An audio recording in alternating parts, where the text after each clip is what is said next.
If you or someone you know has diabetes, you may have built up an extra supply of test strips and lancets. That's where we come in. We'll buy the supplies that you don't need and resell them to those in need to prevent waste. Help us make diabetes management more affordable. Visit us at teststripswithaz.com.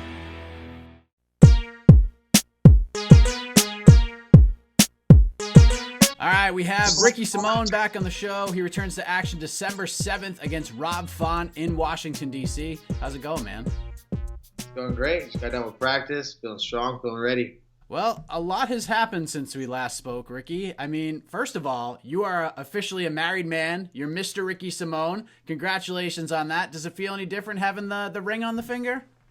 Just we've been together for a long time.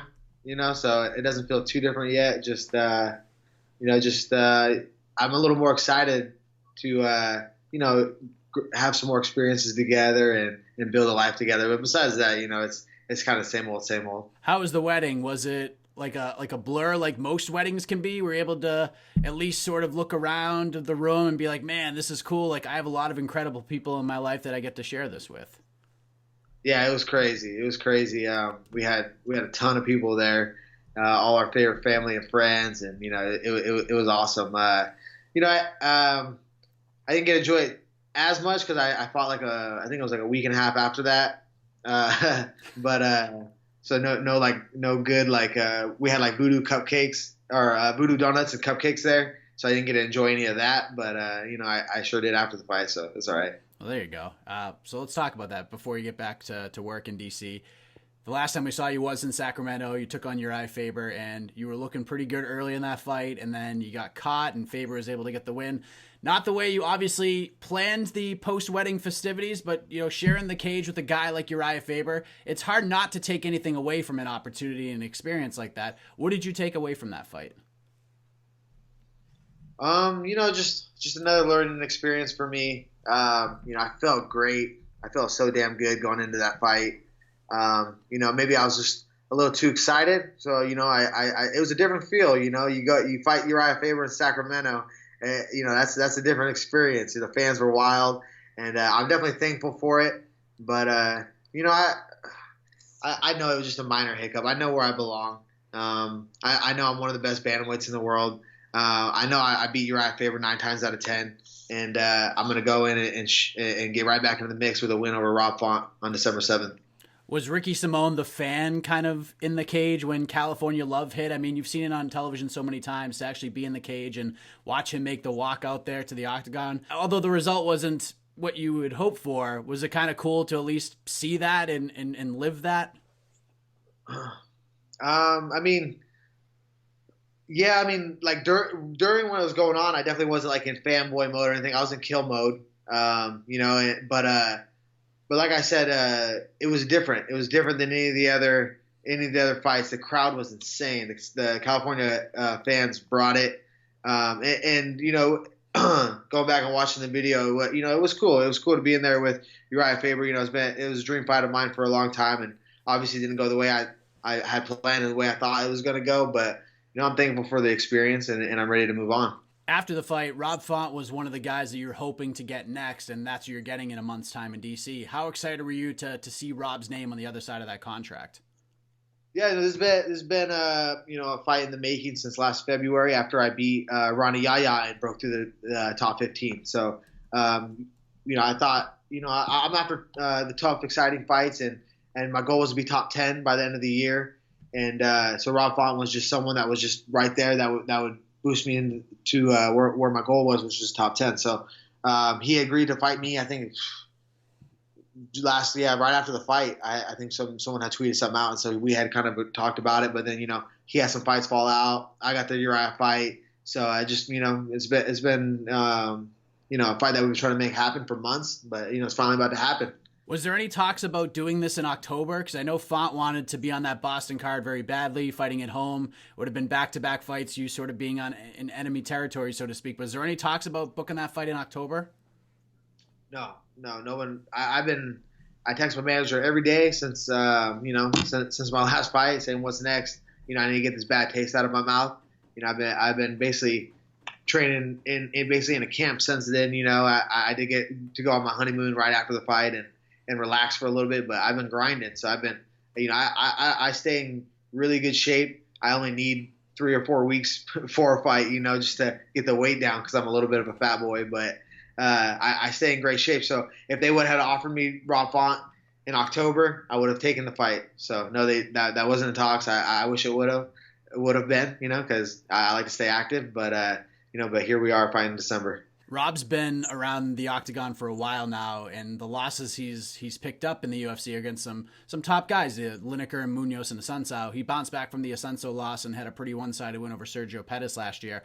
Is Rob a guy that you've been watching? I know the rankings and the numbers always make sense in terms of lining up fights, but is Rob a guy you've been impressed with over the years? Yeah, I mean, one fight that sticks out to me is the Almeida fight. That's when I was like, okay, because before that, there wasn't anything that I was like too impressed with. No offense against him, but just, I wasn't, you see certain guys, you're like, damn, all right, that boy's nice. But that Almeida fight was probably the first time I was like, okay, he has a little bit something more than I haven't seen before. But I feel confident. I feel confident against anybody. It's a great matchup for me, and his style is fun too. So I'm trying to have a good Christmas, so hopefully Rob and I can put together a great fight for everybody and take home that 50 G's. I'm sure he wouldn't be opposed to that either. Through no fault of his own, it's going to be around a year since he's last fought. I know he was supposed to fight in June. He had 2 opponents pull out. Lineker, like days, maybe 1 day before that fight. I know he won on the Boston card like we talked about.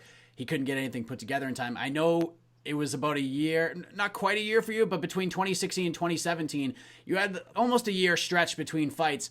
What was that like for you, having that much time between fights, especially since, like you said, you're a very active guy and you want to stay as active as possible?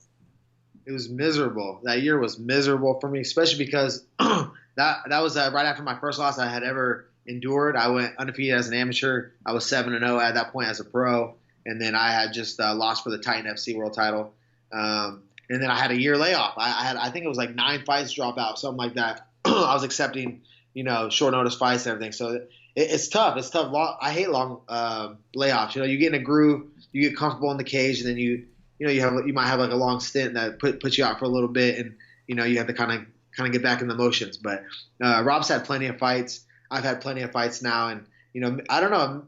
I kind of feel like later on, once you get a little bit more experience, that doesn't play as much of a factor. He's a high level athlete, high level competitor, so I'm expecting him to bring it on to say he's been through training camps too, right? He's had some fights. He almost fought a couple times since that Sergio fight. So it's not like he's not been doing anything. He's ready. He's a professional. You get the chance to bounce back against a top 10 guy coming off your first loss in the UFC, sort of just what the doctor ordered in a lot of ways. What do you have to do on December 7th to sort of get back on that radar? Is getting a win over Rob Font enough, or do you have to go out there and make a statement against a really tough guy? No, I'm going to go out there and make a statement, and that's just I feel like. I feel like I perform well, but I perform better when I'm more comfortable, and I've been getting a lot more comfortable under those big lights. And I feel like right now, just with everything that's been going on in the last year, I'm at my best. I was at my best going into that last fight, and shit happens. But I'm gonna go in there and make a statement, and I'm gonna be right back in the mix. Do you visualize this all playing out in a certain way on December 7th, or just let the chips fall where they may? We're going to have a fun, exciting fight. Hopefully we both get 50 Gs and you get your hand raised.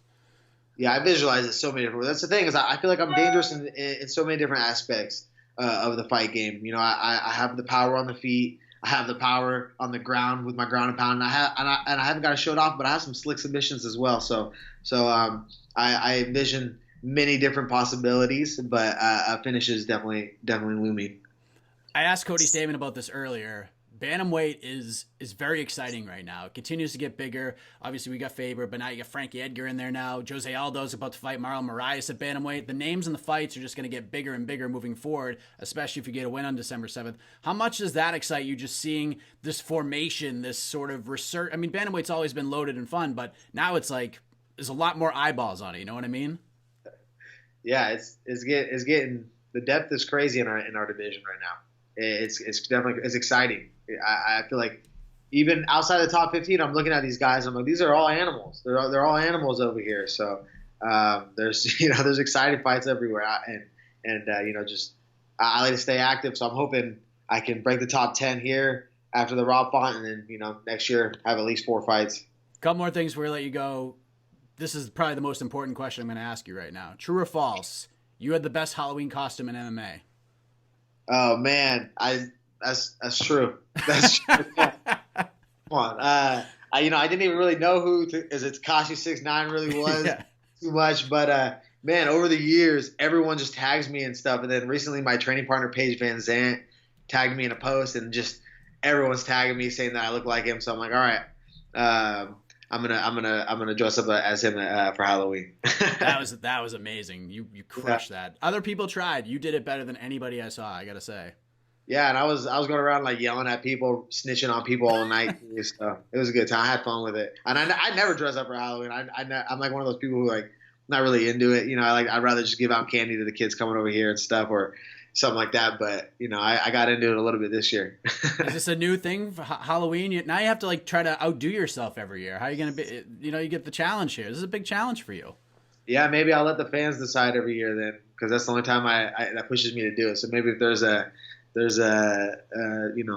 people want me to dress up as something, maybe I'll do it again next year. But if it's up to me, probably not. Also, I want to ask you: Do you have a brother or a cousin who's fighting next week? Like, I just interviewed his opponent Tobias Baker, and Tobias said that John Simone is your brother, but I've talked to other people that said is your cousin. Like, what's the relation between you and John? Can you clarify that for me?